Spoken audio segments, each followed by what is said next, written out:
मुकुट अहिंसा संयमो तवो देवावेतनमंसते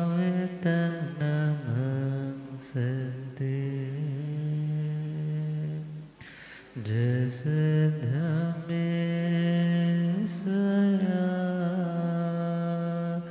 भणो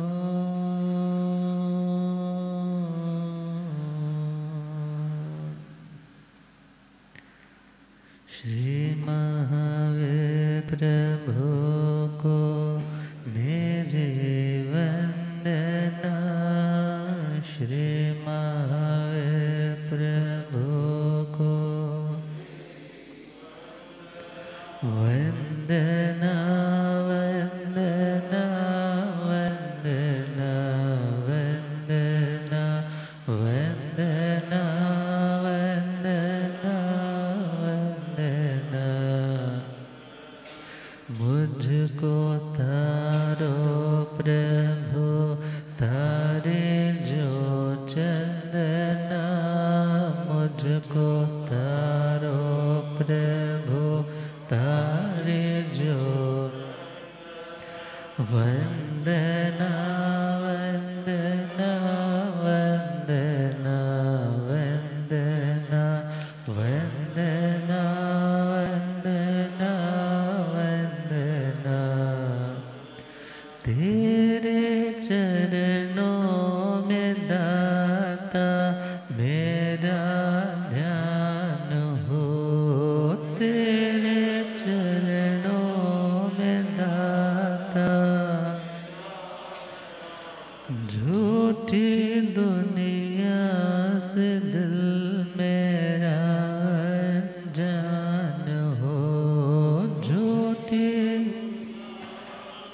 दिल मेरा चाहे सुख में रहो चाहे दुख में रहो। चाहे सुख में रहो समता टूटे नहीं है यही स्पंदना। समता टूटे नहीं है यही वंदना वंदना वंदना वंदना वंदना वंदना वंदना। अनंत आनंद शांति के निकेतन शासनपति श्रमण भगवान महावीर स्वामी के पावन चरणारविंदों में हार्दिक भावना वंदन नमन। मेरे अंधेरे जीवन को रोशनी प्रदान करने वाले परम उपकारी आगम ज्ञान के भंडार आगम ज्ञाता आगम पुरुष जन शास्त्ररतन हिमाचल केसरी उपाध्याय भगवंत श्रद्धेय गुरुदेव श्री जितेंद्र मुनि जी महाराज साहब के पावन चरण कमलों में हार्दिक भावना वंदन नमन। आदरणीय सेवा भावी श्री प्रशमित मुनि जी,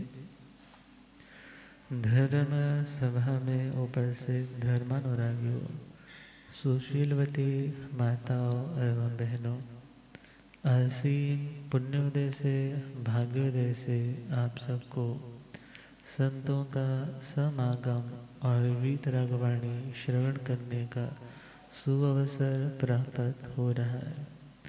श्रवण कर रहे हैं श्री महावीर स्तुति और उन 29 अनमोल गाथाओं में से आज 22वें गाथा के ऊपर चिंतन करेंगे। आर्य श्री सुधर्मा स्वामी जी महाराज ने भगवान महावीर स्वामी को निकट से देखा है।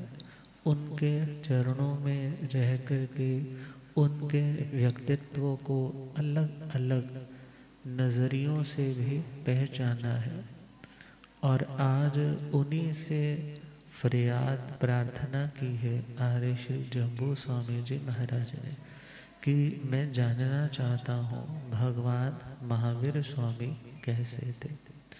तो जो साक्षात्कृत धर्मा है, जिन्होंने साक्षात भगवान के रूबरू सामने बैठ करके उनके अंग संग छाया की भांति रह करके भगवान के जीवन को पहचाना है, वे ही ऑथेंटिक विद्वान, बड़े स्कॉलर, गणधर पदवी से विभूषित आर्य श्री सुधर्मा स्वामी जी महाराज चक्रवर्ती योद्धाओं के माध्यम से, वासुदेव योद्धाओं के माध्यम से और कमल के फूल के माध्यम से भगवान की श्रेष्ठता, ऋषियों में प्रधानता को बता रहे। गाथा का उच्चारण कर ले। जो है सोनाए जहवे ससेड़े, जो है सोनाए पुफे सोवाज अरविंद माहो, पुफे सोवाज खतीण सेठे जहदंत वके, ईसीण सेठे तवध माणे, पूजे सोण समण माणाय, पूजे सोण समण माण अंगारेणोया परते ध्याय, अंगारेणोया। भगवान जो ईसीण सेठे तह वद्धमाणे, इस एक पंक्ति को समझाने के लिए 3 उपमाओं का सहारा लिया। 3 वो बातें जो दुनिया में सर्वोत्कृष्ट स्थान रखती हैं, 3 वे दुनिया के सबसे ऊंचे प्लेटफॉर्म्स जहाँ पर पहुँचना सभी के बस की बात नहीं रहती, उन ग्रेटेस्ट लोगों से, पदार्थों से भगवान की ग्रेटनेस को समझाया जा रहा है। पहला पॉइंट है जो है सुनाए जह वीस सेणे।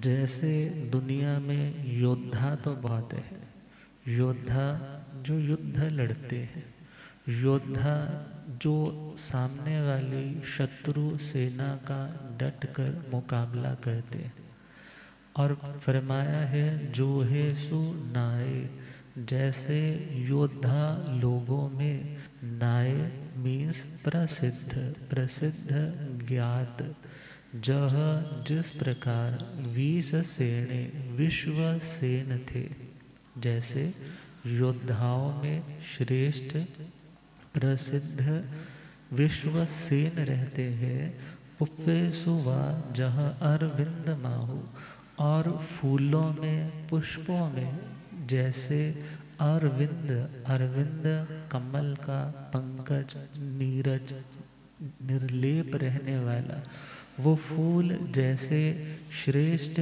आहू कहा जाता है, खतीर्ण सेठे जह दंत वक्के, और क्षत्रियों में श्रेष्ठ जैसे दंत वक्र को कहा जाता है, ईसीर्ण सेठे तह वद्धमाणे। इसी प्रकार ईसीर्ण मतलब ऋषियों में श्रेष्ठ थे, तह मीन्स तथा, वैसे ही वद्धमाणे भगवान वर्धमान स्वामी। तो पहला चरण जो ही सुनाए जह 20 सेठ। दुनिया में युद्ध लड़ने वाले बहुत हैं।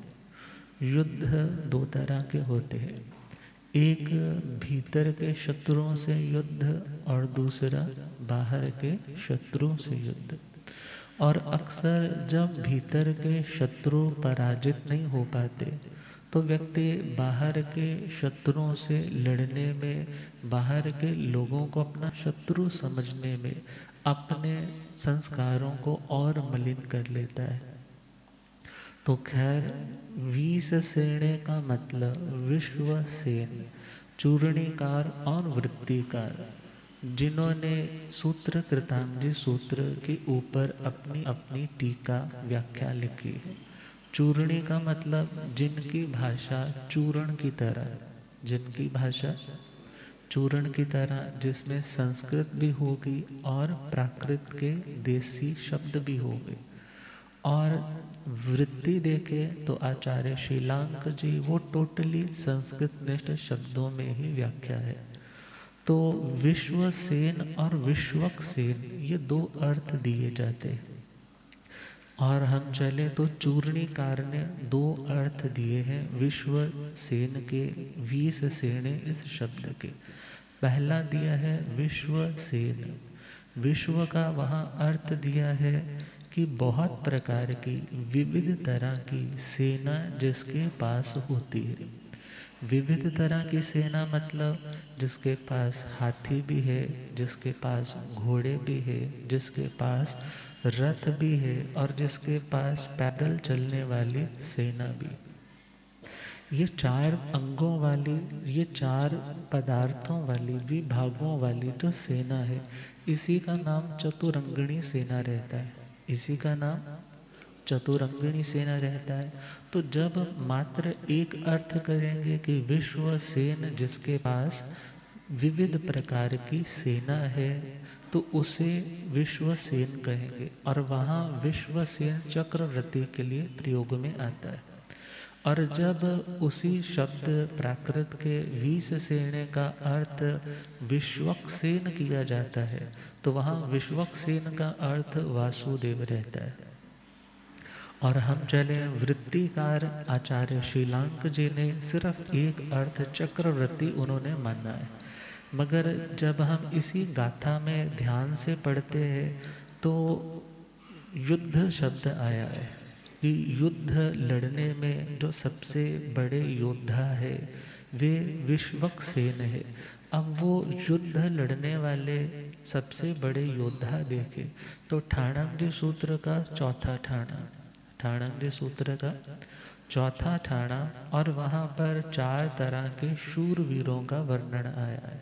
चतारी सूरा पणता तंग जहा खंती सूरे तव सूरे दान सूरे युद्ध सूरे। 4 तरह के दुनिया में शूरवीर होते हैं। शूरवीर मतलब पंजाबी में कहें बड़े दलेर होते हैं, कुछ ज़्यादा विचारते नहीं है और अपनी जितनी शक्ति है वो सारी शक्ति उस कार्य में झोंक देते हैं। तो कहा 4 तरह के शूरवीर। पहला खंती सूरे, मीन्स जो सहने में, क्षमा करने में शूरवीर होता है। किसी को माफ़ करने में भी शक्ति लगती है, किसी को माफ़ करने में भी शक्ति लगती है, खुद को समझाने में शक्ति लगती है, खुद को प्रिपेयर करने में शक्ति लगती, किसी को दंड देने में शक्ति तो लगती है, मगर उससे भी ज़्यादा शक्ति किस में लगती है कि आप दंड देने में समर्थ है, मगर फिर भी आप उस शरणागत व्यक्ति को क्या कर देते हो, माफ़ कर देते हो। तो पहला पॉइंट है खंती सूरे। तो कहा खंती सूरा अरिहंता। दुनिया में सबसे बड़े क्षमा श्रवण कौन होते हैं? क्षमा करने में सबसे उत्तम श्रेष्ठ शूरवीर कौन होते हैं? तो कहा अरिहंत भगवान। कौन होते हैं? अरिहंत भगवान। अरिहंत भगवान का कितना निरादर किया भगवान महावीर स्वामी का उस गौशालक ने, मगर भगवान ने उसके ऊपर जरा भी क्रोध नहीं किया। और आगे चले, इस खंती शब्द का दूसरा मीनिंग है शांति, क्षत्रिय वाला शांति। शांति का मतलब जो व्यक्ति जितना क्षमता वाला होता है वो व्यक्ति हर परिस्थिति में अपने आत्म भाव को मेंटेन रख पाता है, और जिसके अंदर वो क्षमता नहीं, वीतराग भाव नहीं, वो हर परिस्थिति में अपनी आत्मा के भावों को स्थिर रखने में समर्थ नहीं हो पाता। तो भगवान तो भूमि की भांति, धरती की भांति सहिष्णु थे, क्षमा शूरवीर थे। और दूसरा पॉइंट दिया है तव सूर्य, कोई कोई तपस्या करने में बड़ा शूरवीर होता है। और कहा तव सूरा अणगारा, तपस्या करने में जो शूरवीरता दिखाते हैं वो कौन होते हैं? अणगार। जैसे धन्ना जी का वर्णन आता है, भगवान के कितने अणगार, कभी गुण रतन संवत्सर तप है, कभी 12 भिक्षु की प्रतिमाएं हैं। मेघ कुमार जी का वर्णन पढ़ते, अब विचार करना है, तप करने में भी जोर लगता है। तप करने में भी क्या लगता है? यदि जोर ना लगता होता तो सभी लोग वर्षी तप कर लेते, सभी लोग मांस खमन कर लेते। मगर ऐसे कितने हैं जिनसे एक नवकारसी नहीं होती, जिनसे एक रात्रि का चौविहार नहीं होता। वो सोचते हैं वो धन्य हैं जो कर पाते हैं, मगर हम तो कर नहीं सकते। और जो दीर्घ निरंतर तपस्याएं करते हैं, मीन्स उनका चारित्र मोहनीय कर्म का क्षोभम है और शक्ति आ रही है, और उस शक्ति को वो कर्म काटने में भी लगा रहे हैं और शक्ति को और बढ़ाने में लगा रहे हैं। क्योंकि तपस्या करने से पूर्व वाली शक्ति प्रयोग में आएगी, और जब कर्म कटेंगे तो नई शक्ति और बढ़ जाएगी। तो कहा तप करने में जो शूरवीर है वो कौन है? अणगार। अणगार साधु साध्वी जी महाराज। अगला है दान सूर्य, दान करने में शूरवीर। दान करने, अपनी पॉकेट ढीली करने में भी क्या लगता है? जोर लगता है कि नहीं लगता है? अब जेब से 10 रुपए भी गिर जाए ना तो आप झुक करके उसको उठाते हो। और यदि किसी स्थान पर कुछ बन रहा है और पहले कितनी सोच पड़ती है, दूं या नहीं दूं। मैंने तो इस साल फॉरेन में भी जाना है, उसमें भी 3-4 लाख का खर्चा आ जाएगा। ये समाज वाले तो सिर्फ 2 लाख रुपए ही हमारे से मांग रहे, फिर भी सोच में पड़ गए कि दूं या नहीं दूं। और कहा जाता है जो व्यक्ति दरिद्र है, जो व्यक्ति गरीब है, उस व्यक्ति के लिए तो दान देना और भी ज़्यादा मुश्किल हो जाता है। मगर कहा दान देने में सबसे शूरवीर कौन है? कहते हैं वैश्रमण। कौन? उत्तर दिशा के जो लोकपाल है, जब भगवान का मंगल में दीक्षा का उद्घोष उन्हें सुनाई पड़ता है कि दीक्षा लेंगे, तो जन्म हुआ तो जन्म के टाइम भी उनके भंडारों को भरने वाले कौन रहते हैं? वैश्रमण। और चौथा पॉइंट वहीं पर आया ठाणंग सूत्र में, युद्ध सूर्य। युद्ध करने में जो शूरवीर है, तो युद्ध सूर्य वासुदेव। युद्ध करने में शूरवीर कौन? वासुदेव। वहाँ चक्रवर्ती नहीं आया। भले वासुदेव का बल चक्रवर्ती की अपेक्षा से आधा रहता है, भले चक्रवर्ती की माता 14 सपने देखती है और वासुदेव की माता आधे 7 सपने देखती है। और विचार करना है, वो चक्रवर्ती जो 6 खंडों का अधिपति होता है और वासुदेव 3 खंडों के स्वामी होते, मगर फिर भी युद्ध लड़ने में जो शूरवीर है, उस योद्धा के बारे में जब चर्चा आई तो किसका नाम दिया? वासुदेव। और हमारे सामने बड़ा फेमस एग्जाम्पल है श्री कृष्ण वासुदेव का, जिन्होंने 360 संग्राम विजय किए थे, और 360 संग्रामों में कभी उन्होंने हार नहीं पाई थी। और थोड़ा सा बैक चले जाएं भगवान महावीर स्वामी के पूर्व भवों में, त्रिपृष्ठ वासुदेव। और ध्यान देना है, जितने भी वासुदेव बनते हैं वे सारे के सारे पूर्व जन्म के तपस्वी होते, पूर्व जन्म के तपस्वी होते हैं। मगर उन्होंने तपस्या के साथ साथ निदान किया होता है। तपस्या के साथ साथ निदान का मतलब अपनी उस संपूर्ण साधना को उन्होंने एक तरह से एक दांव पर लगाया होता है कि मेरी तपस्या का फल हो तो मैं ऐसा बलशाली योद्धा बनूं। अब विचार करना है, वो पूर्व जन्म की साधना के कारण वासुदेव तो बन जाते हैं, निदानकृत होते हैं, और निदानकृत होते हैं, ये समझ में हमें कहाँ से आया? अंतगढ़जी सूत्र, अंतकृत दशांगी सूत्र में जब हमने सुना श्री अरिष्ट नेमि भगवान के श्री चरणों में वासुदेव श्री कृष्ण जी महाराज, जिनके मन कुछ अलग ही सोच पड़ा कि मेरी द्वारिका नगरी का विनाश कैसे होगा।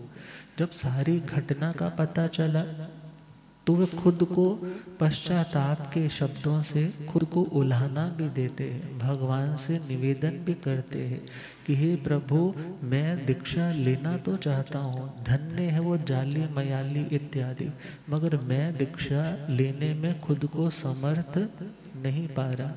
तो भगवान ने उस टाइम क्या कहा था कि ना कभी ऐसा हुआ, ना होता है और ना ही आगे कभी होगा कि वासुदेव कभी दीक्षा ग्रहण कर ले। और वासुदेव निदानकृत है और इतना समझना है वो धर्म युद्ध लड़ते हैं। कौन से युद्ध? धर्म युद्ध लड़ते हैं। वो कायरों की तरह सोए हुए लोगों के ऊपर आक्रमण नहीं करते।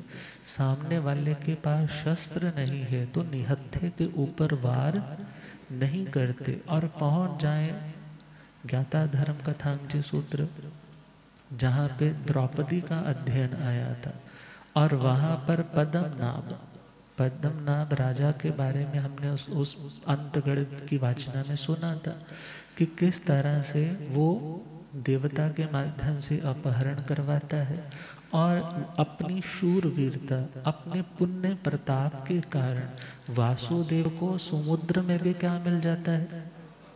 रास्ता मिल जाता है। और वो अकेले, 2 नहीं, 4 नहीं, 10 नहीं, वो अकेले ही उस पद्मनाभ को क्या कर देते हैं? डरा करके भगा दे, क्योंकि वो तो अपनी चतुरंगणी सेना के साथ आया और इधर 5 पांडव है। उनसे पूछा, भाई तुम युद्ध लड़ने जाओगे या मैं जाऊं? तो उन्होंने बोला हम जाएंगे, मगर वो हार खा करके वापस आए। और जब श्री कृष्ण महाराज ने कहा कि अब तुम युद्ध देखो, अब तुम युद्ध, और उनसे पूछा भी था कि तुमने कौन सा संकल्प किया था, अर्थात वासुदेव संकल्प शक्ति के भी धनी होते। कौन सी शक्ति के? उनकी डिटर्मिनेशन जो पावर है वो भी बहुत स्ट्रांग रहती है, अर्थात वो अपने उठाए हुए कदम को वापस, यदि वो सही डायरेक्शन में है तो वो डट करके मुकाबला करते। अब विचार करना है, वासुदेव श्री कृष्ण जी महाराज जब उन्होंने पूछा कि जब तुम लड़ने के लिए गए तो तुमने कौन सा संकल्प किया, तो उन्होंने कहा हमने तो यह सोचा था कि आज या हम नहीं और या पद्मनाभ ने। कहने लगे ऐसा तो सोचना ही नहीं, अर्थात बस एक ही लाइन उन्होंने फिर बोली, आज मैं हूँ पद्मनाभ नहीं। तो जब इतना पॉजिटिव होकर के चल रहे हैं, नेगेटिविटी का एक भी स्पेस छोड़ा नहीं है, तो वे उसको हरा करके ही लौटते। अर्थात भले वो रिद्धि संपन्न थे, व्यक्रिय करने में भी समर्थ थे वासुदेव, और तो और चले उनके पास जो उनके शस्त्र है वहाँ पर तो उन्होंने क्या यूज किया था? सबसे पहले यदि हम देखें तो पंचजन्य शंख बजाया। कौन सा शंख? पंचजन्य शंख बजाया। तो 1/3 1/3 जो थी सेना क्या होगी? डर के मारे उस शंख की ही इतनी स्ट्रांग वाइब्रेशन है कि उसको शत्रु वाला पक्ष सह नहीं पाता, वो डर के मारे भाग गए। और उसके बाद धनुष की टंकार की है, अभी कोई तीर नहीं छोड़ा है, जस्ट क्या किया? टंकार की। तो 1/3 जो सेना थी वो भी मैदान तोड़ करके भाग गई।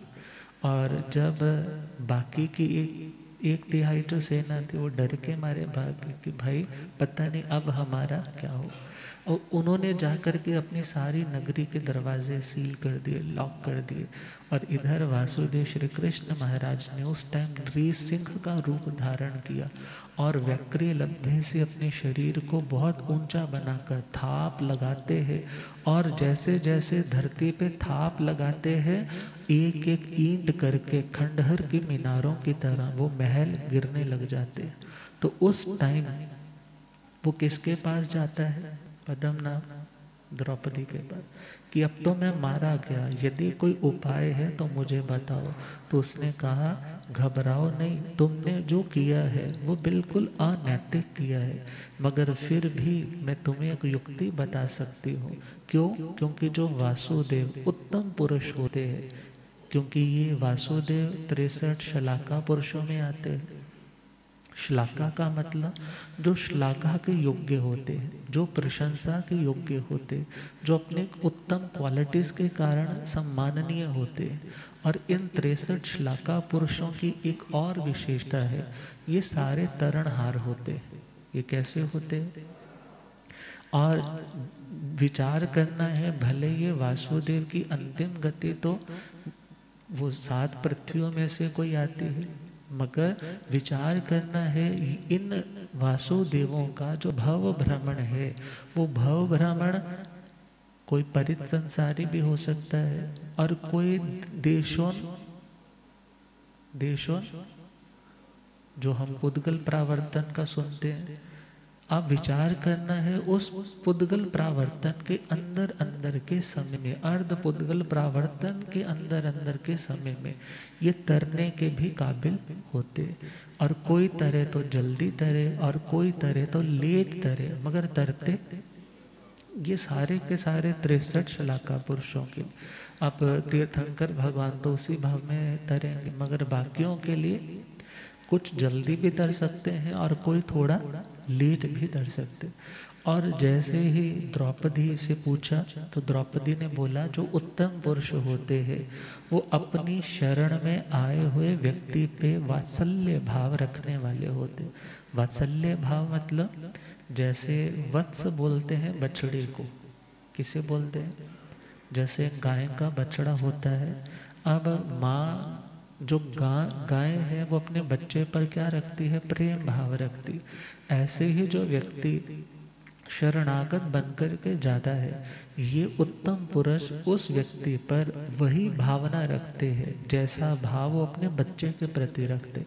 मीन्स उसे किसी भी तरह का क्लेश, हानि, उपद्रव इत्यादि नहीं करते, उसे माफ कर देते। उसने पूछा फिर मैं क्या करूं? तो उसने बोला कि तुम औरत के कपड़े पहनो, गिल्ली साड़ी पहनो और रत्नों का थाल लेकर के चलो, मुझे आगे करो और वहां जाकर के उनके चरणों में नतमस्तक हो जाना। और सारा वही किया। और श्री कृष्ण वासुदेव जो उस टाइम क्रुद्ध रौद्र रूप में थे, उनका क्रोध उसकी इस अति शालीनता के कारण क्या हो गया? शांत हो। मीन्स जो उत्तम युद्ध शूरवीर भी है वो अपनी शरण में आए हुए व्यक्ति के ऊपर किसी भी तरह का प्रहार नहीं। अब ये उत्तम क्वालिटीज है, ये नहीं कि कमठ की तरह कि मरुभूति क्षमा मांगने गया है और उसने ऊपर से पत्थर मार करके उसका प्राणांत कर दिया, ऐसे नहीं, बल्कि क्षमा मांगने आया है तो उसको माफ कर देना, ये उत्तम लोगों की पहचान है। और सर्वोत्तम व्यक्ति तो वे है जो क्षमा मांगने ना भी आए फिर भी उसको क्या कर देते हैं? वो क्या सोचकर माफ करते हैं कि जिंदगी को मैंने अपनी आसान कर लिया, किसी से मांग ली माफी, किसी को माफ कर दे। वो सोचते हैं मैं किसी को माफ करके दूसरे को इजी नहीं कर रहा, बल्कि खुद को इजी कर रहा हूँ। अभी at present I am not easy, मैं बहुत डिफिकल्टी में हूँ, बहुत मुश्किल में हूँ, चैन नहीं पड़ती, आराम नहीं पड़ता, मन उदास रहता है।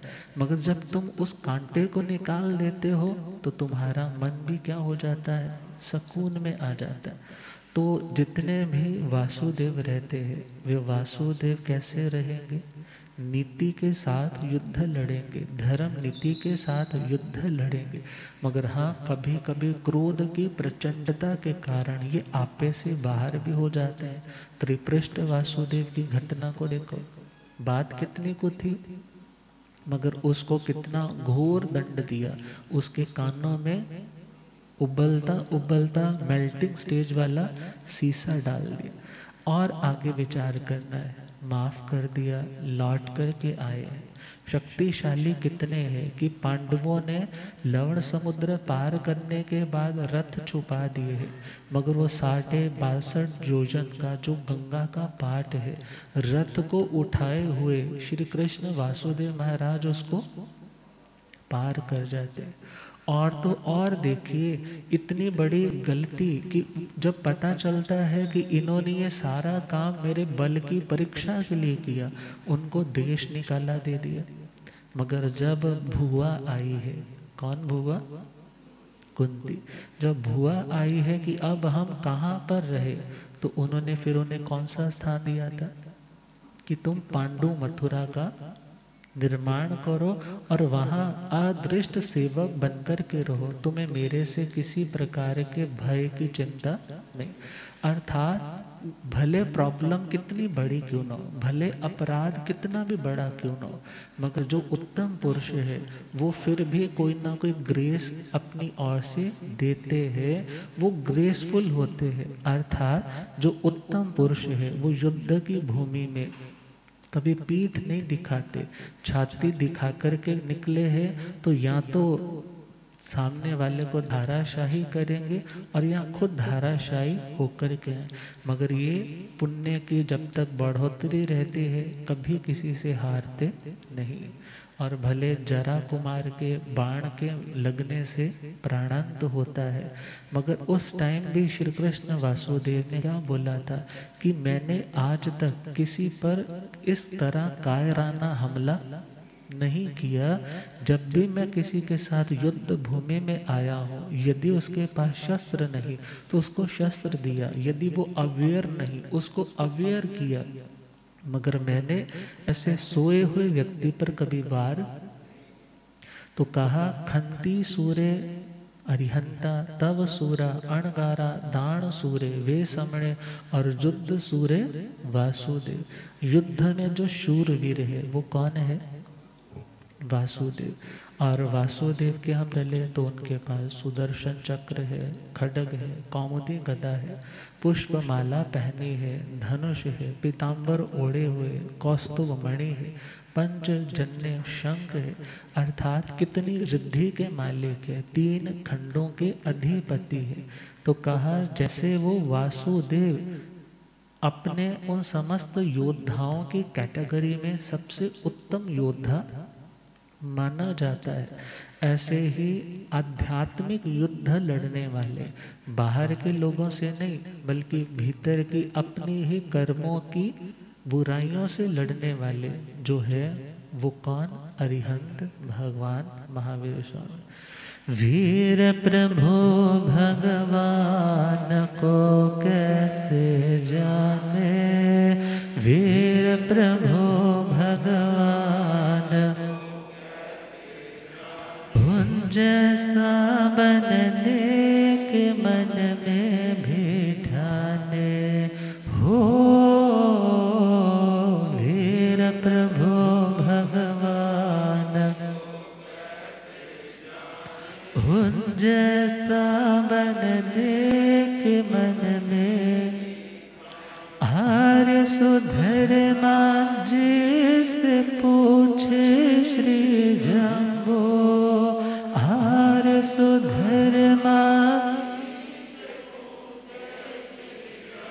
कृपा करो स्वरूप प्रभु का जाने। वीर प्रभु भगवान को कैसे उन जैसा बनने के।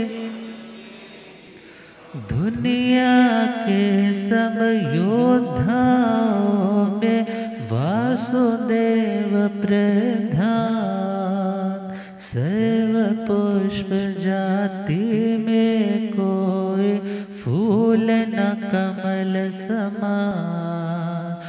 दुनिया के सब योद्धाओं में वासुदेव प्रधान। सर्व पुष्प जाति में कोई फूल न कमल सम। क्षत्रिय वर्ग में श्रेष्ठ जैसे चक्रवर्ती का स्थान।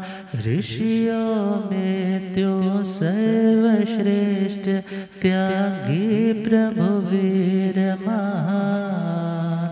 आत्मविजेता घट घट वेता को जाने।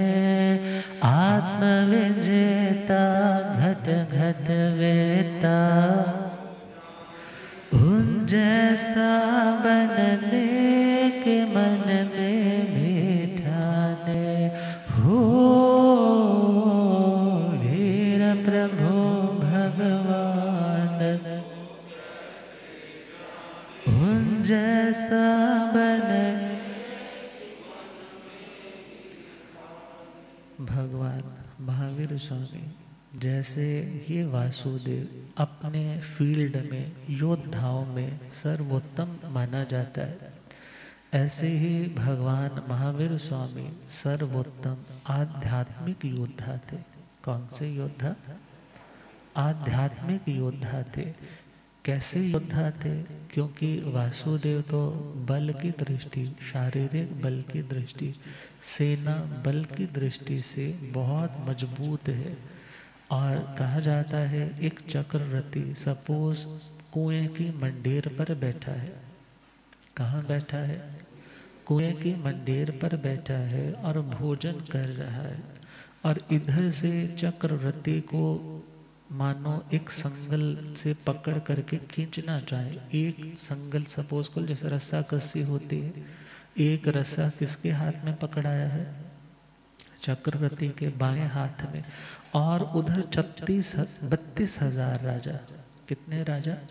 32,000 राजा अपनी चतुरंगणी सेना के साथ सब इकट्ठे मिलकर के उधर से रस्सा खींच रहे हैं, और इधर चक्रवर्ती एक और तो अपने हाथ से भोजन कर रहा है और दूसरे हाथ से उनको यूं खींच करके सबको क्या कर सकता है? धाराशाही कर सकता है। और वासुदेव का बल उनसे आधा, मीन 16,000 राजा यदि इस तरह से खींच रहे हो तो वासुदेव एक ही नॉर्मल से झटके में उनको सबको नीचे गिरा सकता है। और तीर्थंकरों का बल तो इनसे भी अनंत गुना ज्यादा। असद भाव कल्पना होता नहीं है, करते नहीं है, मगर बल को समझाने के लिए चूर्णीकार ने वहां पर एक एग्जाम्पल दी कि तीर्थंकर भगवान चाहे तो इस संपूर्ण लोक को गेंद की भांति उठा करके आलोक में फेंक सकते, मगर ऐसा कभी होता नहीं। तीर्थंकर भगवान का इतना बल है कि वो मेरू पर्वत का दंड बना करके और रतन प्रभा की छत की छतरी बना करके उसको धारण कर सकते, मगर ऐसा कभी करते। और एक सिंपल सा एग्जाम्पल तो भगवान के जन्म का ही है, जो अभी तो पहला ही दिन है। कितने दिन हुए दीक्षा के, जन्म के? अभी तो पहला ही दिन है। और जब उस मेरू पर्वत पर स्नान करवाते टाइम जब मन में इंद्र की आता है, पता नहीं इतनी मोटी मोटी पानी की धाराएं पड़ रही है, ये सुकोमल काया वाला बच्चा कितना नाजुक है, इसको पीड़ा पहुंच रही होगी। तो अवधि से ही भगवान जान करके अपने दाहिने पांव के अंगूठे से मेरू पर्वत पर क्या करते हैं? हल्का सा स्पर्श करते हैं, और हल्के से स्पर्श से ही मेरू जो अकंप निष्कंप माना जाता है वो कांपने लग जाता है। मगर ये तो शारीरिक बल की बात हुई, मगर शास्त्रों में आता है जो सहसंग सहसाण संगामे दुर्जय जने एगं जीर्णिज अपाणं एस से परमो जो। एक व्यक्ति ऐसा है जो 1000 को 1000 से गुना करे, कितना आएगा? 10 लाख। एक और ऐसा व्यक्ति है जो 10 लाख योद्धाओं को निपटने के लिए तैयार है और उन सभी को एक ही बार में खत्म करने में समर्थ। गुरुदेव पधारे। हो रब मेरा सतगुरु बन के आया मैनो,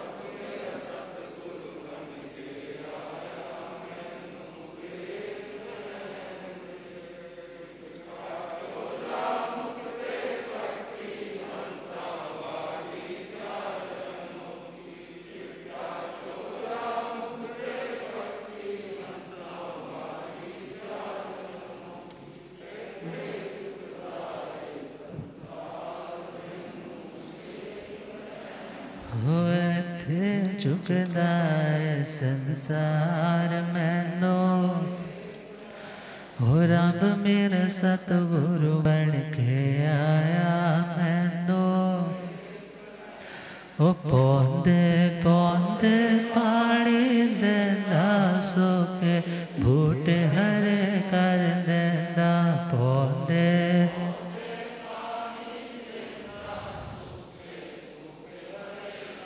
हो केड़ा माले बन के आया मैनो वेख लैण दे, हो केड़ा माले बन के आया मैनो,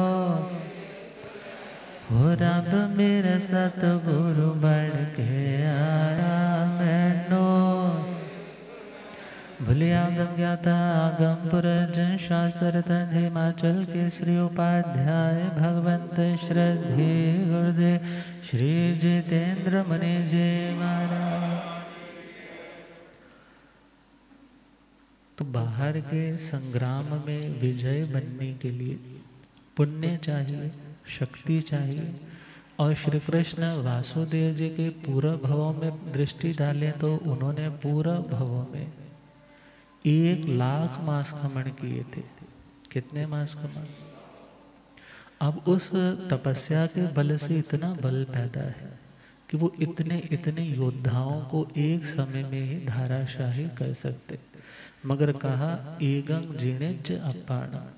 और जब कभी एक आत्मा को कंट्रोल में करने की बात आती है तो वे विश्व विजेता लोग भी ऐसे टाइम में खुद को भोगों के सामने घुटने टेकते हुए देखे जाते हैं।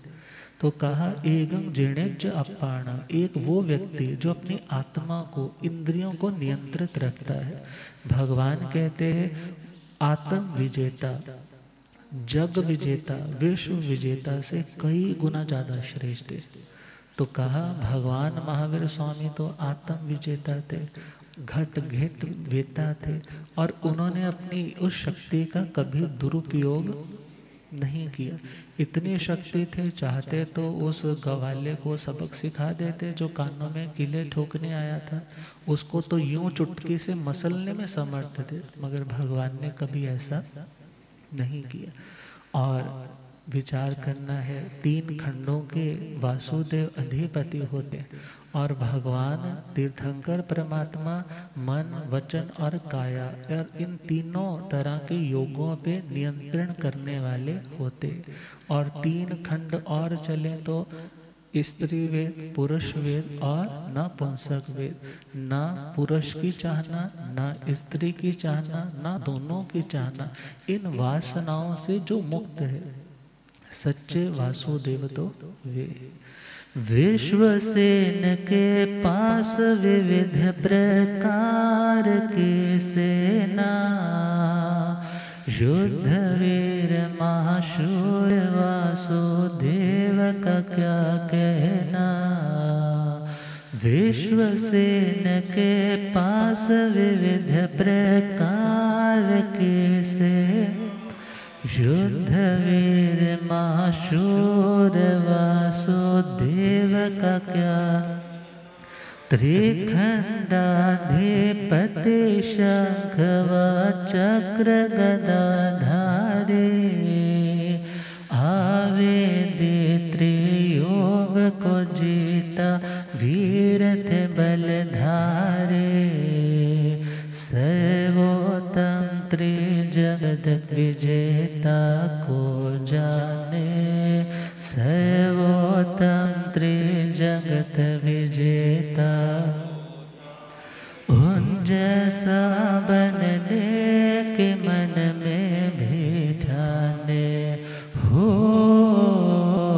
वीर प्रभु भगवान को कैसे, उन जैसा बनने के मन में भी, उन जैसा बनने के मन में भी।